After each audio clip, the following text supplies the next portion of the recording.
Hey guys, in today's video you will meet Azera Bellamont, a devout Christian who died for 15 minutes after a serious accident, and came back with a shocking revelation about heaven, God, and the true spiritual heritage of Black people.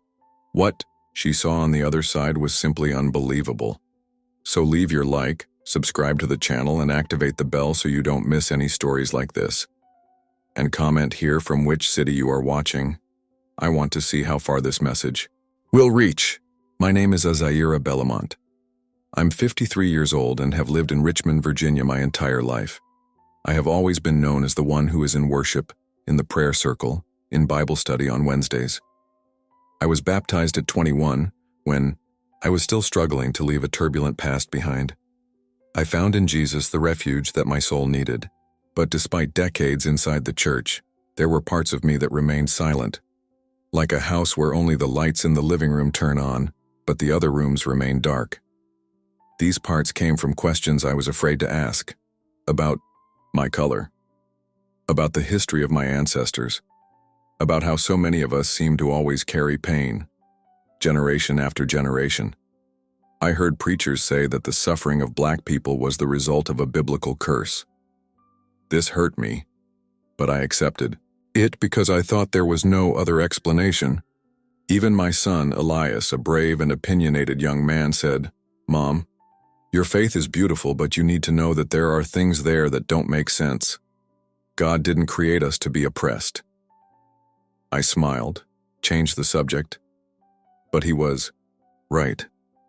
The truth is, as much as I knew God loved me, there were times, especially at night when the house was silent and I was alone, when doubt whispered, "Do I really belong to this kingdom? Or am I just enduring as my ancestors endured, waiting for a salvation that was not meant for me?" I never said that to anyone. Not to my best friend from church, not to Reverend Mabel. It was my dirty secret with God. And I believed that He loved me, yes, but maybe not as much as He loved others. It was with this divided heart that I got into the car that March night. The rain fell slowly but steadily. The windshield wipers made a rhythmic sound, almost like a heartbeat. I was going to another prayer meeting with the Bible in the passenger seat and that quiet voice inside me saying, "You are not complete." That night seemed to promise the same routine as always, but the atmosphere was different, filled with a silent premonition. I was driving to church, with the constant sound of rain hitting the windshield, and the city of Richmond unfolded in flickering lights and long shadows. The radio played a soft song, almost like a lament, and my thoughts oscillated between the doubts that tormented me and the hope of finding answers in the congregation. As I walked down Broad Street, the cold bit my skin and the humidity turned every drop into a small mirror, reflecting my own restlessness. As I approached a busy intersection, the familiar landscape dissolved in an instant. Suddenly, a car appeared at high speed, defying the signs and invading my route. I had only a second to react, internally screaming, "No, please, not now." My heart raced as my hands gripped the steering wheel tightly, but the fate seemed decided. The impact was violent, a deafening crash that mixed the sound of twisted metal with the muffled scream of rain. I felt time slow down as everything around me turned into a blur of lights and shadows. Amidst the chaos, the sound of skidding tires and the sound of shattering glass, I realized that I was no longer in control. I heard an inner voice that seemed to whisper, "Trust, let go." For a brief moment, as the outside world disappeared, my emotions emptied. There was no pain, just a deep and deafening silence that took over my being, as if I were being stripped of everything, even my uncertainties. The vehicle, now a scene of disorder, no longer mattered. I was immersed in a feeling of detachment, as if I were floating outside my own body. All around me, time seemed to have stopped. The rain, the sound, the cold. Everything became a distant memory as my consciousness prepared itself for an experience I could never have imagined. The feeling of shock soon turned into a deafening silence, as if the entire world had held its breath. In the instant after the impact, I realized that the pain had disappeared, replaced by an almost supernatural calm. My body seemed to have lost control, floating as if separated from physical reality. I closed my eyes and heard an inner murmur, a whisper that said, "It's okay. Let go." I didn't feel the cold, the rain, or the sound of the chaos that was taking place around me. Everything was reduced to a vacuum of silence where only my essence remained. At that moment, my thoughts became clear, as if they were being shaped by an invisible energy. Am I out of my body? I thought, trying to comprehend the strangeness of the experience. There was no anguish or fear, just an immense peace that flooded every particle of my being. I felt as if I were observing my own existence from an ethereal distance, and surprisingly, the inner voice intensified like a soft echo that repeated, "You are home." For a brief period, time seemed to dilate, allowing each second to transform into a universe of sensations and reflections. As I floated in this state of suspension, my memories and doubts melted away, giving way to crystal clarity. The feeling of detachment was so complete that it felt like I was being taken to a new place, a space where words and sounds lost their meaning, and only the essence of who I was remained. In the midst of this silence, I could feel the presence of something greater, something that transcended human understanding, that invited me to abandon all uncertainty and fear. It was an instant of surrender, where consciousness opened to the unnameable, leaving me vulnerable and at the same time, complete. That vastness of light took shape, revealing a space I had never imagined existed. As I opened my eyes in the translucent darkness, I realized that I was no longer in the midst of the devastation of the accident, but rather in a realm where reality merged with dreams. Everything was enveloped in shades of gold and blue, and there were no limits, no floor, no ceiling. The atmosphere was warm and comforting, and every inch of the space seemed to vibrate with an energy that I only felt in my heart, in moments of intense prayer. In this ethereal state, a presence slowly approached. I didn't see a face, but I felt the arrival of an energy that spoke louder than any words. "Azaira," I heard my own essence whisper, as if that voice knew all my pains and desires. The presence was both maternal and paternal, full of unconditional love, and somehow it made all the doubts that haunted me disappear. Without asking questions, I realized that she was trying to teach me something crucial. As I floated in this sea of light, my soul was filled with an indescribable sense of belonging and peace. "You are not alone, my daughter," echoed the voice, not in audible words, but through a communication that filled every corner of my being. I felt the truth of each syllable, as if those words had been carved with the essence of centuries of history and suffering, transformed into wisdom. The vision intensified, and with it came images of distant places and ancient times. I saw traces of kingdoms and civilizations, where spirituality intertwined with life so deeply that each person seemed to have a divine role. These images were accompanied by a sense of awe that made my heart beat faster. "Look, Azaira, see who you really are," said the presence, revealing that my identity was intertwined with the history of strong and resilient people. At that moment, I felt that my existence would never be the same. Every cell in my body vibrated, with the certainty that this meeting was the beginning of a transformation. The divine presence not only welcomed me, but also called me to carry this new light back into the world, so that others could also awaken to the truth and power of their ancestors. In the vastness of the light, the presence that enveloped me began to reveal long-hidden secrets. As I floated, as if time dissolved, the images appeared vivid. Scenes of lost kingdoms, African civilizations that glowed in unimaginable colors and shapes, where spirituality was celebrated with sacred rituals and dances that uplifted the soul. I heard the voice soft and deep that said, "What you were taught was not the whole truth, Azaira. There is a legacy of wisdom that transcends the books and doctrines that were imposed on you."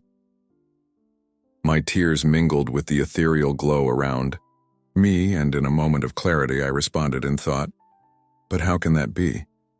I was always told our story was one of struggle and an eternal curse." The presence, with a tenderness that seemed to heal every wound, replied, "Your story Your true story is one of resilience and glory. Look beyond the veil of pain. See the greatness of your ancestors, who built kingdoms of light and knowledge. The words reverberated, the visions intensified. I saw emperors, priestesses, and sages on thrones of power, each symbolizing direct connection to the divine. Amidst these flashes of ancestral memory, a figure emerged, wrapped in a cloak of energy, who whispered with authority, "You are part of this legacy." Every tear, every pain, was a step that paved the way for this revelation. The feeling of injustice and doubt that he had carried for so long began to melt away, replaced by a deep admiration and pride.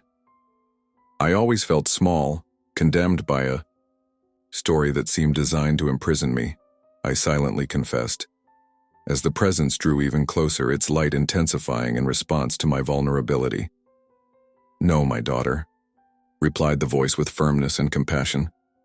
"You are heir to a lineage of spiritual warriors who turned every scar into wisdom. What you were taught is only a part of the truth.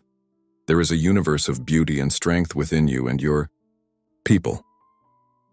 In that instant, I realized that the truth I had been denied was as vastly rich as life itself. Each image, each word was a piece of the puzzle that redefined my faith and my identity, inviting me to reclaim the forgotten power of my ancestors. Pain and hope intertwined as I stood in this realm of light. Tears flowed without restraint, and each drop seemed to wash away the invisible wounds she had carried throughout her life. In an instant, the presence spoke with a force that made my heart tremble. "Azera, listen. The pain of your people is not a curse, but the forging of their resilience. Every tear, every scar, is the mark of a sacred struggle that strengthened the souls of their ancestors." I, immersed in the light, almost couldn't contain the tremor of the voice that rose from within me. But why me? Why feel this weight when, in the midst of light, there should only be relief? I murmured, almost as if speaking to myself, still in disbelief.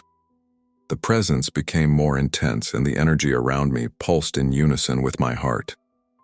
"Because you carry the legacy of those who came before you. Suffering did not define you. It transformed you into warriors of faith. Today, you have the opportunity to release that truth, to break the invisible chains that bind you to the old narrative." I felt as if each word dissolved invisible shackles, freeing not only my spirit, but also the memory of generations. The image of the ancestors became clearer. Women and men who, even in the face of oppression, kept their heads high and their gaze fixed on the divine. Amidst the flashes of light and shadows, I heard a soft, almost motherly voice whisper, "Remember, Azera, that true power lies in recognizing and embracing one's story. You are not a burden. You are the flame that ignites the revolution of the spirit." Each word reverberated, dismantling old beliefs that imprisoned me.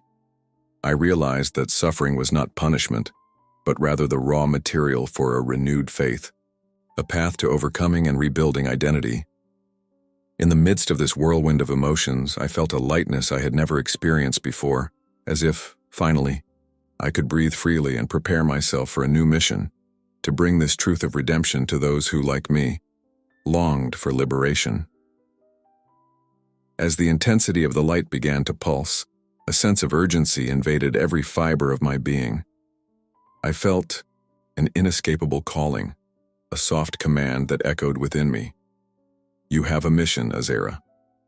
As I prepared to return to my world, the presence approached, its voice resounding with the authority of centuries. "You will return, but you will carry in your heart the truth that has now been revealed to you." My heart was beating fast and a mixture of fear and hope flooded my thoughts. But how can I go back?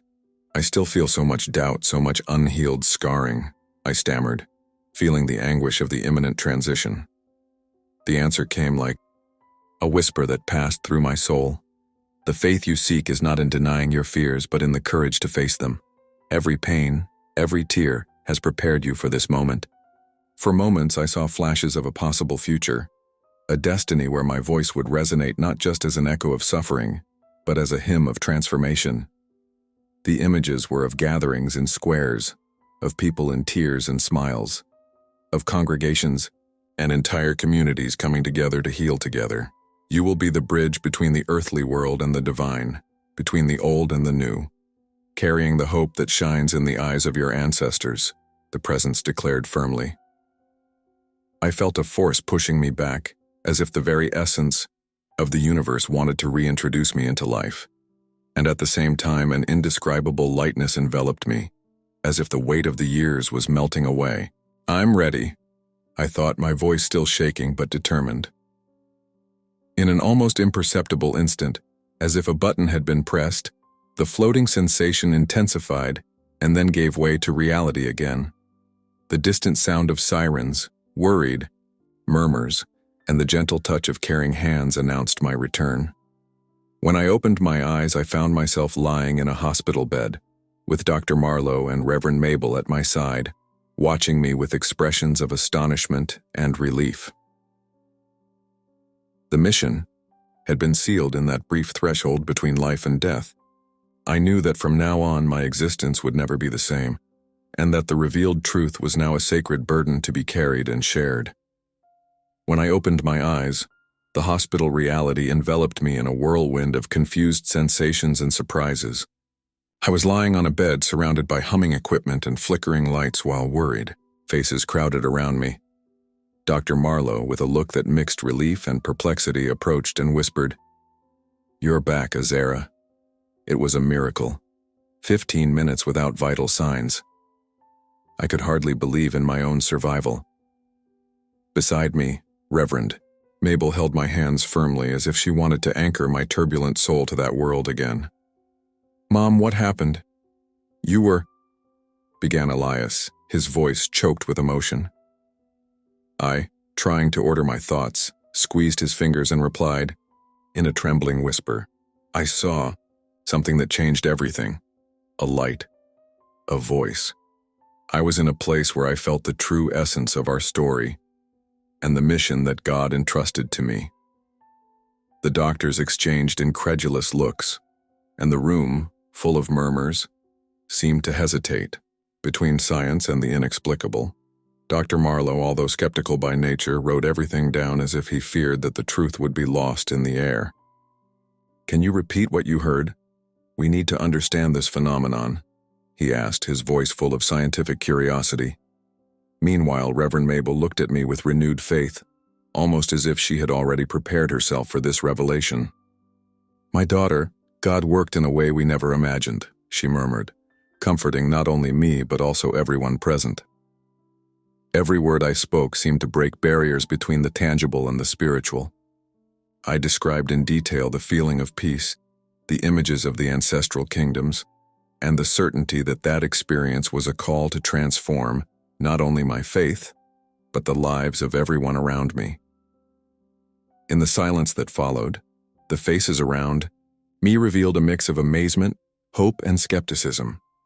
I knew that the journey that began there would be full of challenges, but it also carried the promise of a truth that, no matter how inexplicable it was, had the power to illuminate hearts and transform destinies. The reconstruction of my faith began to take shape in a whirlwind of emotions and unexpected encounters. While I was recovering in that hospital, the city of Richmond took on new contours, no longer just streets and buildings but symbols of a past that cried out for recognition and a future thirsty for healing. In the weeks that followed, I was invited to attend meetings at churches, universities, and community meetings where people from all backgrounds came together looking for answers. On one such occasion, during an interfaith meeting, Reverend Mabel stood up and, with a trembling but full of conviction voice, declared, "Today, we hear the testimony of a soul who crossed the abyss between pain and light.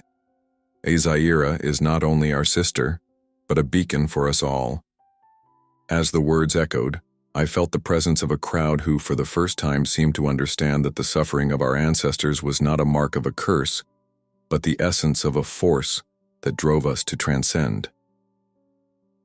In the midst of this new scenario, Elias, with his eyes shining with hope, commented to a group of friends, "Mother now lives a truth that transcends the barriers imposed by the past.